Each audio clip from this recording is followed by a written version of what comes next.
और बाकी 6 जो सीनियर थे उनको इंसेंटिव दिया कि तुमने हमारे को हेल्प की, मदद करी कि ये बताने में कि काम हो क्यों नहीं रहा है।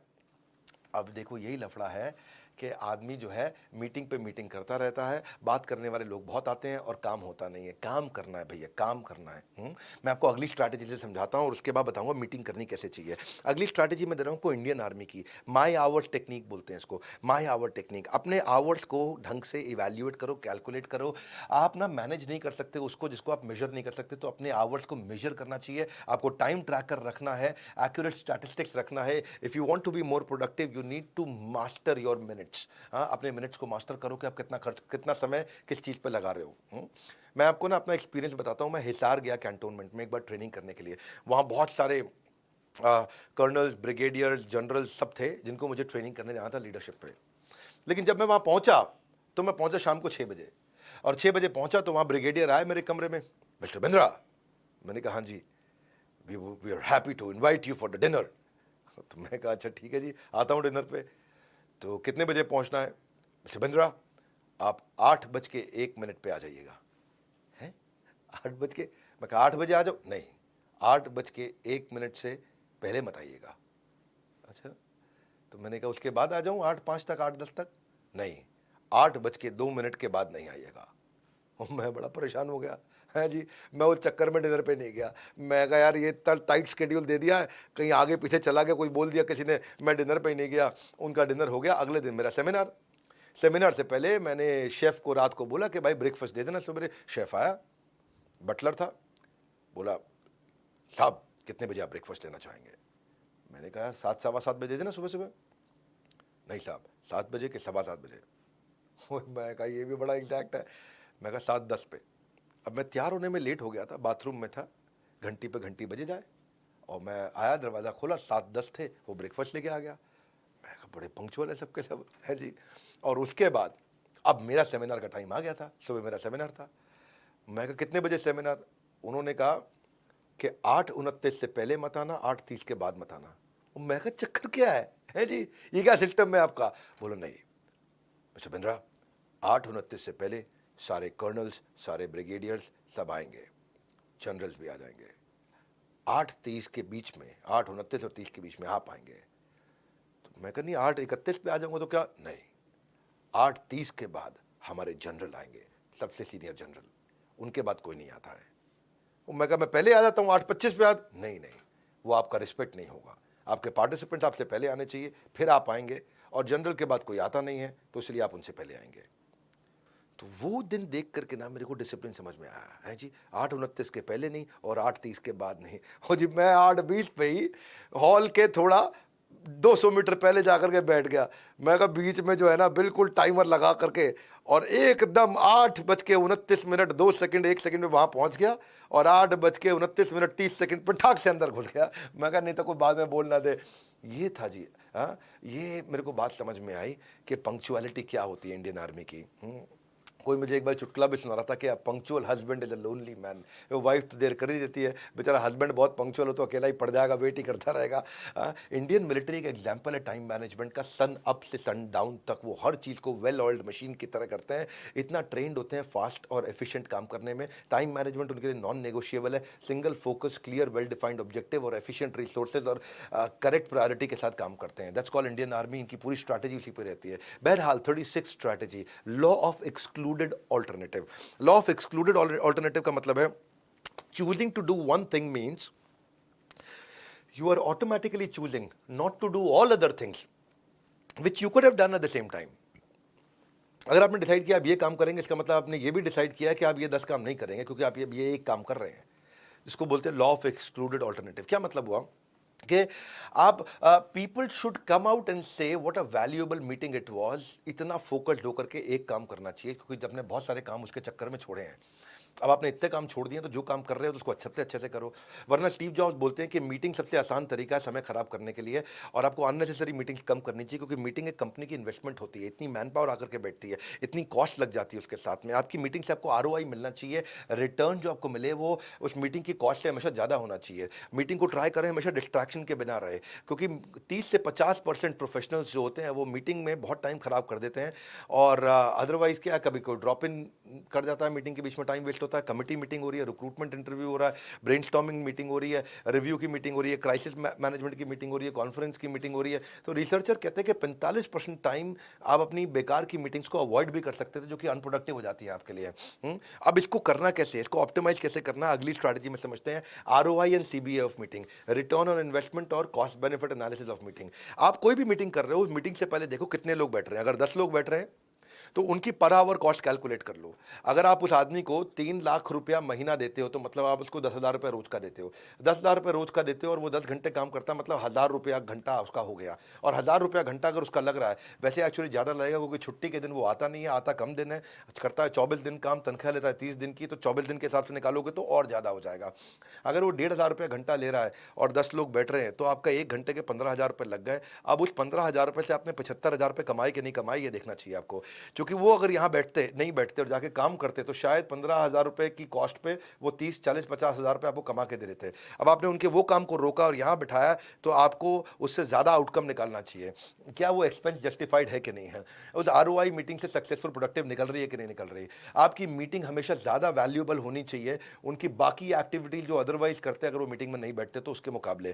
Think about your time and also the time of others. Per hour rate पे कैलकुलेट करो और देखो कि अगर ये मीटिंग में नहीं बैठते तो कितने रुपए का काम कर देते, मीटिंग में बैठ रहे हैं तो कितने रुपए का काम निकाल लूंगा। वरना ज्यादातर मीटिंग में लैक ऑफ पार्टिसिपेशन के चक्कर में या लेट शुरू होने के चक्कर में, साइड में आजू बाजू आलतू फालतू बात करने के चक्कर में मीटिंग खराब हो जाती है, टाइम वेस्ट हो जाता है। कई बार अनक्लियर एजेंडा, उसलिए भी टाइम वेस्ट होता है। कई बार आर्ग्यूमेंट्स होते हैं, टाइम वेस्ट हो जाते हैं। कोई लोग लेट आते हैं बीच में, उनके चक्कर में बहुत टाइम वेस्ट होता है, उनको दोबारा समझाओ। कभी कभार मीटिंग के लिए हम प्रिपेयर्ड ही नहीं होते, उस चक्कर में बहुत टाइम वेस्ट हो जाता है।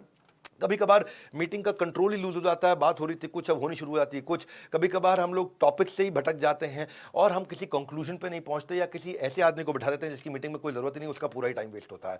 ऐसा करके अगर मीटिंग बहुत अच्छी भी हो तो 60 मिनट में से, 1 घंटे की मीटिंग में 60 मिनट में से 12 मिनट तो वेस्ट होंगे ही होंगे, अंदर जाने में, बाहर आने में, और एक दूसरे को गुड मॉर्निंग गुड आफ्टरनून करने में, कुर्सी में बैठ के एडजस्ट होने में, इधर उधर सेटल होने में। 60 में 12 मिनट तो वैसे ही वेस्ट होते ही होते हैं। तो अब करें क्या, आप करिए ये कि आप मीटिंग मैनेजमेंट स्किल को सीखिए अपने आप को। 38वीं स्ट्रैटेजी, मीटिंग मैनेजमेंट स्किल क्या होते हैं। पहले चेक करो कि भैया इस मीटिंग को अटेंड करने की कॉस्ट क्या है, इसका बेनिफिट क्या है, इस मीटिंग क्या ये एडिक्वेटली मैंने प्लान करी है कि नहीं करी, क्या मीटिंग 1 घंटे की थी 2 घंटे तो नहीं हो गई है, क्या मीटिंग वर्थवाइल कंट्रीब्यूट कर रहा है इस ऑर्गेनाइजेशन को नहीं, क्या मीटिंग में सबके सब लोग कंट्रीब्यूट कर रहे हैं या खाली 4 लोग बात कर रहे हैं और बाकी 8 लोग फालतू आकर के बैठे हुए हैं, क्या मीटिंग अपने एजेंडा पे थी या एजेंडा से बाहर चली गई है, क्या मीटिंग बार बार अपने एजेंडा से हट जाती है, या फिर मीटिंग को मैं कुछ कम कर सकता हूं, या मीटिंग आधी हो सकती थी क्या। अच्छा, लेट कमर जो है ना, उनके लिए तो बड़ा स्ट्रांग नियम रख लो, एक बार स्ट्रांग नियम रख लो, उनको वापस भेज दो या उनको धमका दो या डांट दो, अगली बार से लोग लेट नहीं आएंगे। जैसे ही मीटिंग शुरू होती है दरवाजा बंद कर देना चाहिए, लेट कमर को अलाउ ही नहीं करना चाहिए, अगली बार अपने आप ठीक हो जाएगा। नहीं तो एडजस्टमेंट, रेपिटेशन, उनके एक्सप्लेनेशन के चक्कर में 10-20% टाइम और वेस्ट हो जाता है। वो आकर के नई कुर्सी ढूंढेगा, आकर के अपनी जगह बनाएगा, पूछेगा, आजू बाजू बात करेगा क्या क्या बात हो गई करके। और फिर ये जीरो टॉलरेंस भी बिल्ड करो आपके, जो पार्टिसिपेट नहीं कर रहा है उसको बोलो भाई अगली बार से मत आ। जो मीटिंग में इंटरप्ट कर रहा है, फालतू की बात कर रहा है, या आर्ग्यूमेंट ज़्यादा करता है, या फिर ग्रुप में कोई डिसीजन नहीं ले पाता है, तो उसको भी बाहर कर दो, क्योंकि अगली बार इसकी जरूरत ही नहीं है हमारे को। अगर आप एक चेयरमैन है तो आपको भी ये देखना है कि मीटिंग आपके लिए भी जरूरी है कि नहीं है, इस मीटिंग में मैं कितनी देर की रखूँ, क्या इससे कोई डिसीजन ले पा रहे हैं, क्या इससे हम कुछ बड़ा अचीव कर पा रहे हैं, इसकी मुझे कितनी कॉस्ट पड़ रही है, एवरेज सैलरी, बाकी लोग की सैलरी, सबकी कितनी कॉस्ट पड़ रही है। इस सब का गणित निकालिए, तभी आपको फायदा होगा और उसी के बाद आप मीटिंग को इफेक्टिव कर सकते हैं। अब आप कहेंगे चलो मीटिंग तो हो गई, लेकिन मीटिंग के बाद आउटकम को कैसे डिफाइन करें, आउटकम को कैसे कंट्रोल करें, मीटिंग के बाद काम भी होना चाहिए। ऐसी मीटिंग कैसे करूं कि मीटिंग खत्म होते ही काम होना शुरू हो जाए और टाइमली काम खत्म भी हो जाए। तो उसके लिए मेरी अगली strategy 39th TRA TRS। TRA TRS का मतलब है task, responsible, action step, timeline, reviewer और सपोर्ट। 6 चीजें। इसका मतलब है क्या करना है, कौन करेगा, कैसे करेगा, कब तक करेगा, इसको चेक कौन करेगा, बॉस कौन है, यानी कि रिव्यू कौन करेगा, और कंट्रीब्यूटर किसकी मदद से करेगा। इसको बोलते हैं what, who, how, by, when, और इसका बॉस कौन है यानी कि रिव्यूअर कौन है, और सपोर्ट कौन करेगा, कंट्रीब्यूटर कौन है। अगर आप ये 6 चीजें लिख दोगे कि कौन करेगा, क्या करेगा, कब करेगा, कैसे करेगा, किसकी मदद से करेगा, उसको चेक कौन करेगा, और आपने 6 चीजें लिख दी तो काम होने शुरू हो जाएंगे, काम आगे चल पड़ेंगे। कई बार क्या रहता है, मीटिंग में हो सब बैठे और हमने मीटिंग में समझ भी ली हाँ ये करेंगे, हाँ करेंगे, जान लगा देंगे, हम सब करेंगे, सब पूरी कंपनी मिलकर करेगी। बाहर निकलने के बाद लोग क्या बोलते हैं, मैं जरा चाय पी के आता हूँ, तू संभाल लियो। अब पता ही नहीं चला करेगा कौन काम। तो हर एक मीटिंग में आप नाम बड़ी क्लियरली लिख दीजिए कि जब आपके पास task, responsible, action step, timeline, reviewer और सपोर्ट, ये 6 चीज़ें होंगी तो काम अपने आप होने लग जाएंगे, क्योंकि रिव्यूअर उसको रिव्यू करेगा, एक्शन स्टेप्स जो पहले डिफाइन हो गए उनके हिसाब से ही काम होगा, जो आदमी रिस्पॉन्सिबल है उसके नाम पे प्रश्न कर लिया जाएगा, अगर वो काम रिस्पॉन्सिबल आदमी नहीं कर पा रहा तो सपोर्टर अपने आप अंदर आकर के मदद करके चला जाएगा। फिर भी इन सबको करने के लिए सबसे अच्छा तरीका क्या है, मेरी 40 स्ट्रैटेजी, स्टैंड अप मीटिंग करो। टेबल पे बैठना नहीं, कुर्सी पे बैठना नहीं, मीटिंग को शॉर्ट कर दो, खड़े खड़े मीटिंग कर दो। एक कमरे में आओ आओ भाई, सारे के सारे खड़े हो जाओ, सर्कल में खड़े हुए, इसको बोलते हैं स्टैंड अप मीटिंग या वॉकिंग मीटिंग। ये क्या तरीका है, ये एक रिचर्ड ब्रांसन कहते हैं कि सबसे अच्छा तरीका है कि आपका मीटिंग 50% कम टाइम में हो जाती है, इससे टाइम कम लगता है, डिसीजन जल्दी ले लेते हैं। रिसर्च कहता है stand up meeting better collaborate करती है, हाई लेवल ऑफ एंगेजमेंट रहता है, प्रॉब्लम सॉल्विंग कैपेसिटी भी बढ़ जाती है। खड़े खड़े मीटिंग करो, आ जाओ। अब वो क्या होगा, जो मीटिंग 20 मिनट की होनी थी 10 मिनट में हो जाती है, क्योंकि अंदर बैठना, आना, कुर्सी पे अपनी जगह बनाना, उठना, वापस निकलना, ये सब में फालतू टाइम बहुत वेस्ट हो जाता है। और अदरवाइज रिसर्च के हिसाब से 34% तो कम से कम समय आपका बचता ही बचता है। अगर 50% नहीं बचता तो 34% कम से कम बचेगा स्टैंड अप मीटिंग में। आगे चलते हैं। एक और चीज़ है कि मीटिंग्स तो ठीक है, लेकिन मीटिंग्स के बाद कई डॉक्यूमेंट्स बन जाते हैं, कहीं मेल्स आती हैं, कहीं आपको सबको भी स्टडी करना है, तो उसके लिए है 3D टेक्निक 41। मतलब इसमें 3D होते हैं, document, deal with it, delete it. हाँ, या तो कोई आपका पेपर आया, आपको आगे जरूरत पड़ेगी उसको डॉक्यूमेंट कर दो, जिस पे अभी डिसीजन लेना उससे डील कर लो, और जिसकी आपको जरूरत नहीं है, लगता है यार बहुत ट्रिवियल बेकार की चीज, उसको डिलीट कर दो, पर डिसीजन जरूर ले लो। Otherwise if you keep dealing with lot of pieces of paper, बहुत सारे पीस ऑफ पेपर रहेंगे और कोई डिसीजन नहीं लोगे, then you will continue wasting your time. इसको इनबॉक्स जीरो टेक्निक भी बोलते हैं कि अपने ईमेल के इनबॉक्स को हमेशा जीरो करते चले जाओ, ये आपको बहुत मदद करेगा हमेशा। बहरहाल आगे चलते हैं कि इसको अच्छा करने के लिए एक और तरीका क्या है, टेक्नोलॉजी यूज़ करो, डिसीजन ऑटोमेटेड मेथड। हाँ, इसको क्या बोलते हैं, ये because technology never sleep, TNS। आपकी जो ज़्यादा से ज़्यादा चीज़ें उनको पेपर पे मत लेके आओ, टेक्नोलॉजी पे ले आओ। आपका टैक्स है, बिलिंग है, ऑर्डर मैनेजमेंट है, सेल्स फोरकास्टिंग है, रिपोर्ट जनरेशन है, डेटा एनालिसिस है। मैंने अपनी कंपनी बड़ा बिजनेस में हर प्रॉब्लम को सॉल्व करने के लिए टेक्नोलॉजी इंप्लीमेंट करी है। कि मैं लीड मैनेजमेंट कैसे होगा, कंप्लायंस है, हमारे को बजट बनाने हैं, कोई मार्केटिंग का कैंपेन है, परफॉर्मेंस को इवैल्यूएट करना है, इनवॉइसेस बनेंगे, किसी की छुट्टियां हैं, कौन छुट्टी ले रहा है, कितनी छुट्टी ले रहा है। अब हर एक आदमी से पूछ थोड़ी सकते हो कितनी छुट्टी लिया तू, अरे बहुत छुट्टी मार रहा है भैया, क्या चक्कर है तेरा। तो ये सब करने की जरूरत नहीं है, सब टेक्नोलॉजी पे हो जाना चाहिए। अप्रेजल टेक्नोलॉजी पे हो जाना चाहिए कि अगर तुम्हारी रेटिंग 3 स्टार है तो मैं 10% तनख्वाह बढ़ेगी, 4 स्टार है 15% तनख्वाह बढ़ेगी, और तुम्हारी रेटिंग 5 में से 5 यानी कि 5 स्टार है तो 20% तनख्वाह बढ़ेगी। और अगर तुम्हारे को प्रमोशन भी मिला है तो 20 प्लस 5 तुम्हारी 25% तनख्वाह बढ़ेगी। और अगर तुम आउटस्टैंडिंग टॉप 5% एम्प्लॉइज में से हो तो तुम्हारी तनख्वाह 30% बढ़ेगी। अब मॉडल सेट हो गया, अप्रेजल बिल्कुल सेट हो गया। रिक्रूटमेंट को, एम्प्लॉय अटेंडेंस को, एग्जिट फॉर्मेलिटी को, कॉम्पनसेशन को, सबको जितना ऑटोमेट कर सकते हो, जितनी बड़ी कंपनी होती जाए टेक्नोलॉजी बिल्ड करते चले जाओ। देखो, लर्निंग के बिना अर्निंग या तो कम होगी या कभी होगी ही नहीं। इसलिए मैं फिर सुझाव दूंगा, हमारे फेसबुक, वीलॉग और यूट्यूब चैनल पे, इन तीनों पे हम लोग बहुत कंटेंट डालते हैं, फ्री में डालते हैं, वहां पे नया नया कंटेंट डालते हैं, उससे आप लर्न करते रहो। ज्ञान के मोती बिखर रहे हैं, लूट लो दो दो हाथ, मत रह जाओ वंचित, क्योंकि नो रिपीट टेलीकास्ट, थोड़ी देर की और है बात, बस सब तो खत्म होने वाला है। सोच विचार सब करते हैं, समझ से बनती बात बार बार नहीं बताएंगे भाई मेरी, कि हम 1000 कस्टमर को हम लोग 10 लाख रुपए के प्रोडक्ट फ्री दे रहे हैं। अगर आप इस समय IBC के लिए पता करते हैं, डिले मत करिए, फोन नंबर आपके सामने है। वापस चलते हैं, peak performance productivity, 50 time management की स्ट्रैटेजी। अब हम छठे यूनिट पे आ गए, फाइनल यूनिट, ओवरकमिंग प्रोक्रास्टिनेशन।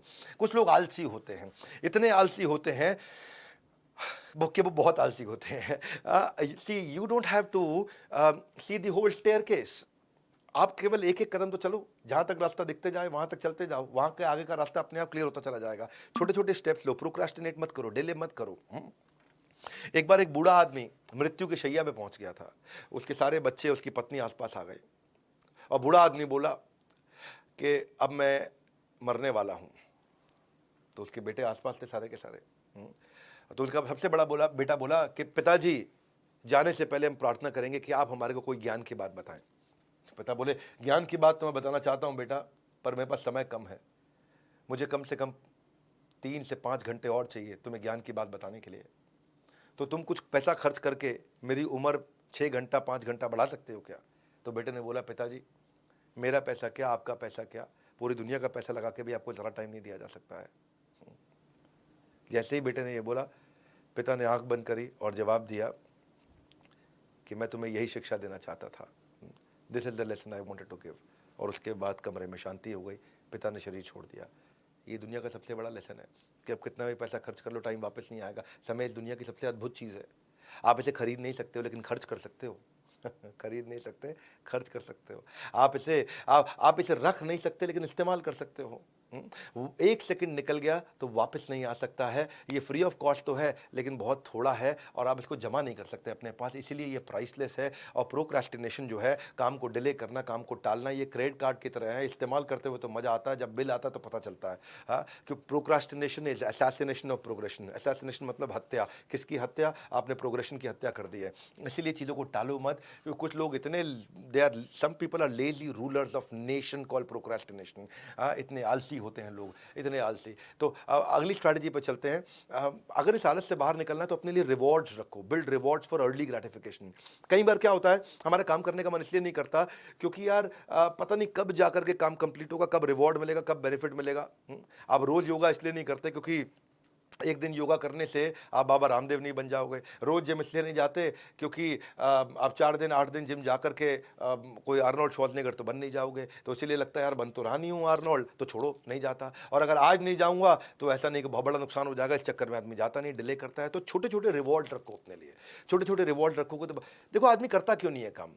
2 कारण से काम नहीं करता है, टालता है। एक कि उसे काम करना अच्छा नहीं लगता, दूसरा उसे काम करना आता नहीं है। अगर इस प्रॉब्लम को आप सॉल्व कर दो तो स्पीड ब्रेकर को रिजॉल्व कर दो। कैसे करोगे? अर्ली ग्रेटिफिकेशन से। छोटी छोटी ग्रेटिफिकेशन, छोटे छोटे रिवॉर्ड रखो अपने लिए। इतना अचीव करूंगा तो ये मजा मिलेगा मुझे, इतना अचीव करूंगा तो आइसक्रीम खाऊंगा, इतना अचीव करूंगा तो घूमने जाऊंगा, इतना अचीव करूंगा तो ये मेरे को मिलना चाहिए। हाँ, शॉर्ट टर्म रिवॉर्ड रखोगे, अपने खुद के रिवॉर्ड अपने आप बना लो। Time is the only capital and entrepreneur can not afford to lose. आप कभी नहीं छोड़ सकते हैं इसको। अगली strategy, do it now technique. Do it now technique क्या है?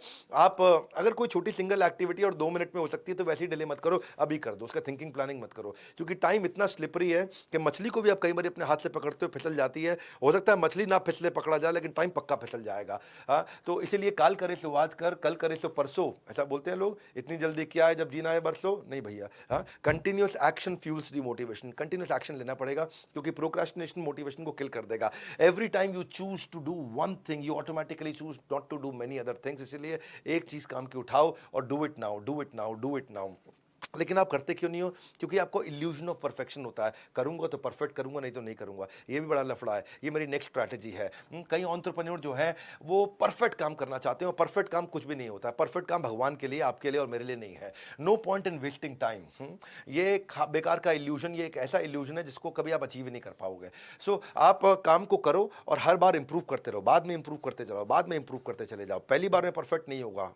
Excellence is continuous improvement. Excellence मेरे काम है और परफेक्शन भगवान का काम है। इंसान परफेक्ट काम नहीं करता है। नहीं तो क्या होता है कि आप परफेक्शन करने के चक्कर में लगे रहते हो, होता नहीं है तो बोर हो जाते हो। आप बोर हो जाते हो तो उसके बाद फिर आप काम छोड़ देते हो। फिर पर कोशिश करते हो कि परफेक्ट होता नहीं है, फिर बोर हो जाते हो, बोर हो जाते हो, फिर काम छोड़ देते हो। ये बड़ा एक लूप है कि परफेक्शनिज्म में क्या है, करूंगा तो बहुत अच्छा करूंगा, बहुत अच्छा करूंगा।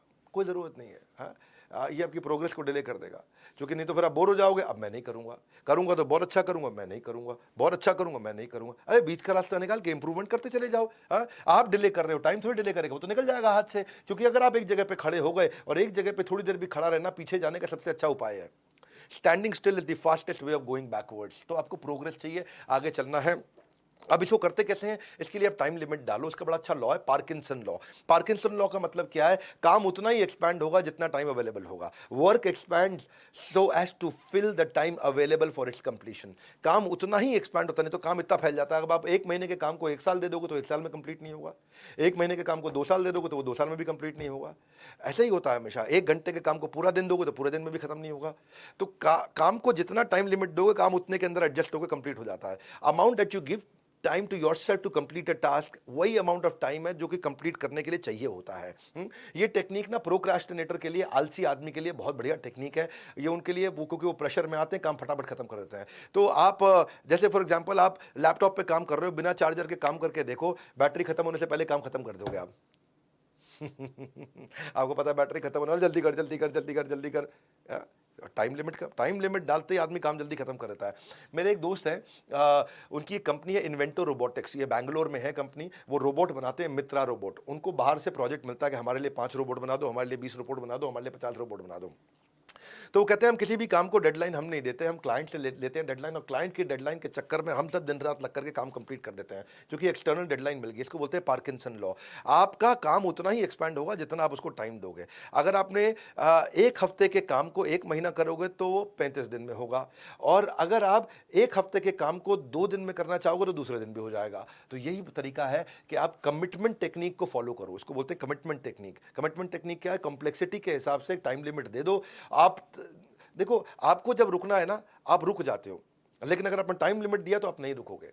तो आप एक डेडलाइन डालो, डेडलाइन डेडलाइन डेडलाइन, हर मीटिंग से पहले डेडलाइन, हर मीटिंग के बाद डेडलाइन। इससे प्रोडक्टिविटी आपकी बढ़ जाती है, अर्जेंसी क्रिएट होती है। अर्जेंसी क्रिएट होते ही अर्जेंसी डिफरेंशिएट करता है एक प्रैक्टिशनर में और प्रोक्रास्टिनेटर में। प्रैक्टिशनर आगे बढ़ता है, प्रोक्रास्टिनेटर आलसी आदमी पीछे चला जाता है, वही फर्क है। अगली स्ट्रैटेजी, इसको और इंप्रूव करने के लिए 18 मिनट्स एसपीआर स्ट्रैटेजी। एसपीआर का मतलब क्या है? Scheduling, progress and review. अपने दिन को 3 हिस्सों में डिवाइड करिए। बड़ा सिंपल सा तरीका है, ये हर आदमी इंप्लीमेंट कर सकता है। आप सुनना मेरी बात को, पहले ना सुबह 5 मिनट निकाल लो, 5 मिनट निकालो शेड्यूल करने में। आज क्या करूंगा, आज क्या करूंगा, आज क्या करूंगा, आज क्या करूंगा। 5 मिनट में पूरे दिन को प्लान कर लो।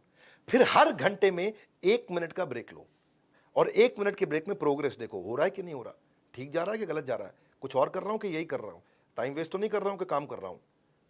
तो आपने सुबह दिया 5 मिनट, हर एक घंटे पे 1 मिनट दिया, 8 घंटे आपने जैसे काम किया तो अपने 8 मिनट और दे दिए, और उसके बाद शाम को फिर से 5 मिनट दे दो। उसको बोलो रिव्यू। हाँ, वो तो पिछले 8 घंटे में मैंने जो किया ओवरऑल कितना प्रोडक्टिव था।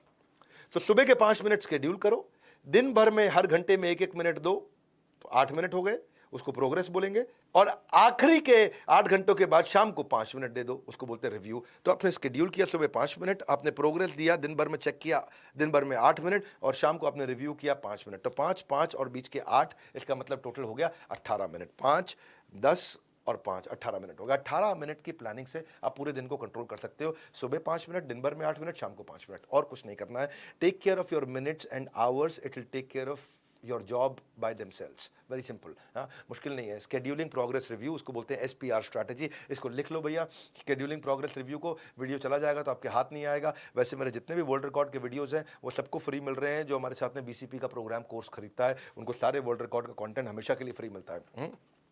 क्योंकि ये अदरवाइज हम लोग जो फ्री में दे रहे हैं वो एक बार देते हैं सबको, हमेशा पूरा अटेंड करने के लिए। 48वीं स्ट्रैटेजी, इसको बोलते हैं MCD strategy, minimum commitment discipline. Minimum commitment discipline मुझे बचपन से बहुत काम आया। मैं इतना तो जरूर करूंगा, इतना तो जरूर करूंगा। इस डिसिप्लिन का मतलब इतना ही होता है, इतना तो जरूर करूंगा, इतना तो करूंगा ही करूंगा, इतना तो जरूर करूंगा, इतना तो करूंगा ही करूंगा, इतना तो जरूर करूंगा। मतलब क्या हुआ? एक नॉन नेगोशिएबल एमसीडी डाल दो आप, मिनिमम कमिटमेंट डिसिप्लिन। ये एक डिसिप्लिन होता है कि मेरा minimum accepted level of action है, इतना लूंगा। फॉर एग्जाम्पल, मैं मिनिमम इतने कदम चलूंगा रोज वजन कम करने के लिए। फॉर एग्जाम्पल, मैं मिनिमम इतने पेजेस पढ़ूंगा रोज किताब खत्म करने के लिए। फॉर एग्जाम्पल, मैं मिनिमम इतने मिनट अपने परिवार के साथ रोज लगाऊंगा रिश्ते बनाए रखने के लिए। फॉर एग्जाम्पल, मैं मिनिमम इतने ग्लास पानी पीऊंगा ताकि मैं दिन भर हेल्दी रह सकूं। फॉर एग्जाम्पल, मैं मिनिमम इतनी कैलोरी जरूर कंज्यूम करूंगा फिट रहने के लिए। फॉर एग्जांपल, मैं मिनिमम इतने घंटे के लिए स्पेंड करूंगा प्लान करने के लिए कि मेरा अगला दिन कैसे जाना चाहिए। इसको क्या बोलते हैं? इतना तो करूंगा ही करूंगा। तो वो मिनिमम कमिटमेंट डिसिप्लिन हो गया।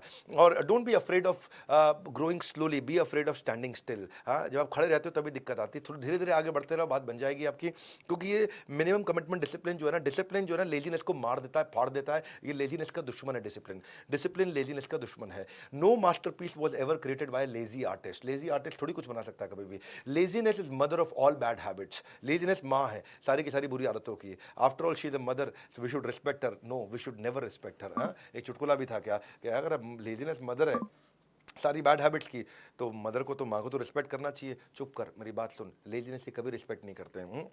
अमेचर जो होता है, जो बिल्कुल समझो एक कच्चा खिलाड़ी है, वो इंस्पिरेशन आने का वेट करता है, और एक लेजेंड वो उठ के काम पे निकल जाता है। इतना ही फर्क है, ज़्यादा कोई फर्क नहीं है। There is no better time to start working towards your dream. Start it right now. हाँ, स्टार्ट इट राइट नाउ। एक बार एक आदमी मीटिंग के लिए आया, तो मीटिंग के लिए आधा घंटा लेट पहुंचा। हमने कहा भैया लेट हो गए आप? बोला कुछ नहीं सर, जो चाय आपने पिलानी थी वो मैं घर में ही पीने बैठ गया था, तो वही ख़त्म करके आया हूँ। आपके यहाँ चाय पिलाने का टाइम बच जाएगा। चालू आदमी, बहुत बढ़िया स्मार्ट आंसर दिया। Every excuse you give, you will also be echoed, it will also be echoed in your hollow outcomes. क्या मतलब हुआ इसका? जब भी आप एक बहाना मारते हो ना, ये बहाना वापस आपको भी मारेगा आकर के, जब आपको खोखले रिजल्ट्स आपकी ज़िंदगी को खोखला कर देंगे। ये इसका अर्थ हुआ। चलो आते हैं, अब 2 बाकी रह गई हैं क्विकली। 49th है not to do list strategy. To do list strategy सब समझाते हैं, मैं कह रहा हूं not to do list strategy. ये वो स्ट्रैटेजी है जो आपको डिस्ट्रैक्शंस वाले जो काम होते हैं उन सबको अपनी लिस्ट से बाहर करने की स्ट्रैटेजी है। मैं ये काम तो जरूर बिल्कुल नहीं करूंगा, ये सारे काम बिल्कुल। कुछ ऐसे काम होते हैं जो आपका टाइम बहुत बर्बाद करते हैं, उनकी लिस्ट अलग से बना लो। ये काम बिल्कुल नहीं करूंगा, उनसे नफरत करनी शुरू कर दो। आप उसकी लिस्ट बना लो, वो लिस्ट को हमेशा हैंडी रखो। जब भी आप वो काम कर देते हो गलती से टिक मार दो। अब जितनी बार टिक मारते हो आपको पता चल जाएगा कितनी बार आप डिस्ट्रैक्ट होकर के आप फालतू कामों में लग गए। Count the number of ticks at the end of the day. जितना आप जैसे काउंट कर लोगे, यार इतनी बारी मैं डिस्ट्रैक्ट हुआ, इतनी बारी मैं डिस्ट्रैक्ट हुआ। फॉर एग्जांपल फेसबुक दिन भर ऑफिस में नहीं देखूंगा, हाँ अब क्या है, जब मैंने देखा तो टिक कर दिया, जब मैंने देखा तो टिक कर दिया, तो पता चला यार मैंने डिसाइड किया था नहीं देखूंगा, उसके बावजूद 5 बार देख लिया। क्योंकि एक बार आप फेसबुक खोल देते हो, इंस्टाग्राम खोल देते हो, और एक बार आप टिकटॉक खोल देते हो, तो कहाँ से कहाँ अब वो शॉर्ट्स भी आने लग गए यूट्यूब वीडियो में, है जी। और लोग गाने के साथ ही वीडियो बना देते हैं वहाँ पे, और फिर उसके बाद वो अगला देखते हो, चलता रहता है, 30 सेकंड का होता है, और चलते वेट वॉचर्स यही करते हैं। वो अपनी लिस्ट बनाते हैं कैलोरी की। अगर मैंने फालतू गलत का आइटम खाया, आज एक गुलाब जामुन खाया, टिक मार दिया, जितने टिक हो गए। ये बड़ा इंपॉर्टेंट चीज़ है, not to do list strategy है। और 50वीं strategy the now habit. Do it now, do it now, do it now. अच्छे दिन आने वाले, कब आएंगे? अभी, नाउ, अभी। अच्छे दिन अभी आएंगे, कौन लाएगा? मैं लाऊंगा, नाउ। फ्यूचर हमेशा अनसर्टन है, डू इट नाउ। अपने फ्यूचर के साथ में खिलवाड़, गैम्बल मत करो, उसके साथ जुआ मत खेलो, डू इट नाउ। फ्यूचर किसी को आज तक प्रॉमिस नहीं किया, डू इट नाउ। लूजर जो है वो हमेशा इतिहास में, पास्ट में जिंदगी बिताता है, you do it now. Tomorrow, कल, फ्यूचर, इसने किसी को कभी प्रॉमिस नहीं किया, do it now. That's what I am saying, do it now, come on. A year from now you will wish कि मैंने कब शुरू कर दिया होता, इसलिए कह रहा हूं do it now. Your future is created by what you do today. जो आज करोगे उसी से भविष्य बनेगा, इसलिए do it now, do it now. इसके बाद खड़े होने के बाद, इस वेबिनार के बाद डिसाइड करो कि मैं कौन सी एक आदत को अभी से इंप्लीमेंट करूंगा। अभी से कौन सी एक आदत जो मेरी सारी जिंदगी बदल देगी, उसको अभी से इंप्लीमेंट करूंगा। You can not go back and change your beginning, नहीं कर सकते आप, but you can start now and change your future, इसलिए do it now. The way you get ahead is by starting now, इसलिए बोल रहा हूं do it now. If you start now you will begin seeing the results. आपको result मिलने शुरू हो जाएंगे, अभी शुरू कर दो, इसलिए कह रहा हूं do it now. Do it now. You don't have to be great to start, you just have to start to become great, इसलिए do it now. Every minute, every breath, हर एक सांस एक आपको उपहार है, गिफ्ट है, इसलिए कह रहा हूं do it now. Don't wait for the things to become perfect, nothing will never become perfect, do it now. अभी चालू करो। अच्छा समय कभी नहीं आएगा, अभी आएगा, अच्छा समय अभी है। Today is the beautiful day to start, इसलिए कह रहा हूं डू इट नाउ। अच्छे दिन कब आएंगे? अभी आएंगे, और अभी आ चुके हैं, इसीलिए अभी के अभी एक पावरफुल डिसीजन लो जो आपकी जिंदगी बदल सकता है। और जाने से पहले मैं आज जो ग्राफी के प्लेटफॉर्म पे है उनको मैं धन्यवाद करता हूं, उन्होंने मुझे अपॉर्चुनिटी दिया यहाँ पे आकर के एक वर्ल्ड रिकॉर्ड बनाने के लिए। तमाम कंटेंट क्रिएटर्स को भी मैं बोलूंगा कि आप भी टीचर बनने का प्रयास करिए, और आप भी लोगों को आकर के सिखाइए कितनी टेक्नोलॉजी आ चुकी है और कितने अच्छे प्लेटफॉर्म्स आ चुके हैं। ग्राफी का धन्यवाद, आप सबका धन्यवाद। एजुकेशन आपको हमेशा सफलता देगी, एक ऐसी इन्वेस्टमेंट है जो जिंदगी भर आपको सफलता देगी, इसलिए हमारे वीलॉग, हमारे मेन चैनल और हमारे फेसबुक को सब्सक्राइब करना ना भूले। फाइनली अगर आपको अच्छी लगी है 50 स्ट्रैटेजी जो हमने आपको फ्री ऑफ कॉस्ट दी, एक फीडबैक वीडियो बनाइए, फटाफट से मोबाइल लीजिए, हाथ के हाथ अभी बनाइए। आपको जो अच्छा लगा उसके बारे में बोलिए, आपको हमारी तारीफ करनी है तो उसके बारे में खुल के बोलिए। और इतना लिख दीजिए नीचे, review and feedback of seminar by doctor Vivek Bindra, बड़ा बिजनेस। अपने यूट्यूब पे टाइटल टैग पे ऐसा लिख दीजिए, review and feedback of seminar by doctor Vivek Bindra and बड़ा बिजनेस। और इसको आप ट्विटर पे भी शेयर करिए, मेरे को भी टैग करिए, डॉक्टर विवेक बिंद्रा बड़ा बिजनेस को टैग करिए, टाइम मैनेजमेंट और हैशटैग डॉक्टर विवेक बिंद्रा वहाँ डालिए। और जैसे कि पिछली दफ़ा भी हमने 50 लोगों को फ्री कोर्स दिए थे, उनकी लंबी चौड़ी लिस्ट है। हम आपको भी फ्री कोर्सेज देंगे अगर आपके वीडियोज़ को शेयर करने पर व्यूज़ आते हैं, लोग देखते हैं और आपके वीडियो की तारीफ की जाती है। आपके वीडियोज़ को हम सिलेक्ट करेंगे, आप अच्छे वीडियोज़ हमारे लिए बनाते हैं। हमारे साथ जुड़े रहने के लिए, इस फ्री इवेंट को आकर के अटेंड करके जीवन को लाभान्वित करने के लिए, अगर आप हमारे साथ में इस IBC 4.0 जहां पे हम 10 लाख रुपए के कोर्स फ्री दे रहे हैं उसको ज्वाइन करना चाहते हैं, तो बोर्ड लाइन नंबर पे फोन करने के लिए आप सबका हृदय की गहराई से प्रेम पूर्वक कम ऑन बहुत बहुत धन्यवाद। आज मैंने आपको 50 टाइम मैनेजमेंट स्ट्रेटजीज के बारे में बताया, ये आपको बिजनेस बड़ा करने में हेल्प करेंगी। And here we conclude our attempt for Guinness World Records title. Thank you.